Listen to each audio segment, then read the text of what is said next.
The following is the video solution from JSDT Solutions. Question 3.1 says, consider the linear number pattern, -5, -9, -13. So write down the next two terms of the pattern. They already tell you it's a linear, so you know there needs to be a constant difference. Okay, so you can see that from, if you say -9 minus -5, okay, you get -4. And really, it's just because -5, from -5 to -9, you must have said -4. And from -9 to -13, -4. So to get the next term, -13 minus 4 is -17. And then -17 minus 4 is -21. And that is our answer. Moving on to the next question. Question 3.1.2 says, determine an expression for the nth term of the number pattern. So we need a general term. Okay, so it is linear, so you can use the formula Tn equals A plus n minus 1 multiplied by D.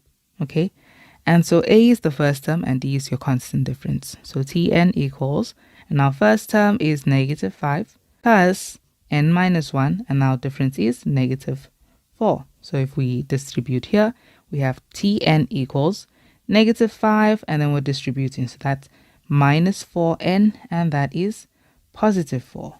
So Tn is finally equal to, we have -4n, -1, and that is our answer. Moving on to the next question. Question 3.1.3 says, calculate the value of n for which Tn equals -141. We already know that Tn is equal to this, so in place of Tn, substitute -141, and this is -4n minus 1, and we're just going to solve for n. Okay, so transpose this -4, I'm just going to make it +4n is equal to, and that becomes +141 minus 1, which is +140, and now we have divide both hand sides by 4, therefore n is simply equal to -140 divided by 4 is 35, okay, because 35 plus 35 is 70, so that's double of that. Okay, so that is our answer, and moving on to the next question. Question 3.2 says, in a linear number pattern, the first term is x. Okay, it's a linear pattern, and the first term is x, and a common difference is the common difference is 5 less than the first term.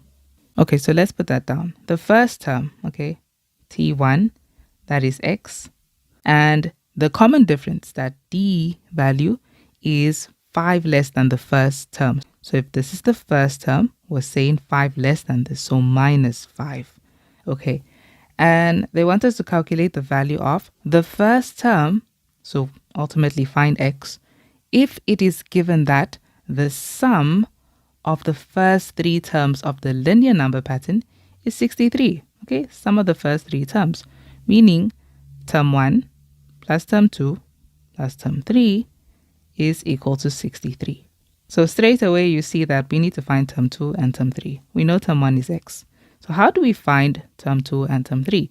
Well, remember how terms go, and this is a linear pattern.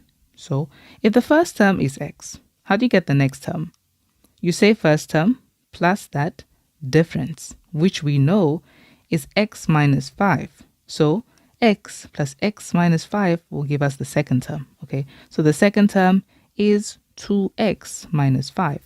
And then the third term would be this plus x minus 5, which would be 3x minus 10. Okay, because -5 minus 5, we're just adding. So in 3, we're saying 2x minus 5 plus x minus 5. Okay, so you see how that just gives us that. So we know the first 3 terms, and we just need to add them up, and they give us 63. So we're saying term 1 is x plus term 2 is 2x minus 5 plus term 3, which is 3x minus 10, and then that gives us 63. So let's add. These will give us 3x plus 3x is 6x. And then -5 minus 10 is -15 is equal to 63. Then 6x is equal to 63 minus or plus 15 really. So 63 plus 15 is 78. And if we divide both hand sides by 6, x is finally equal to what is 78 divided by 6? It's 13. And that is our answer. The first term is 13. Okay, and that is it for question 3.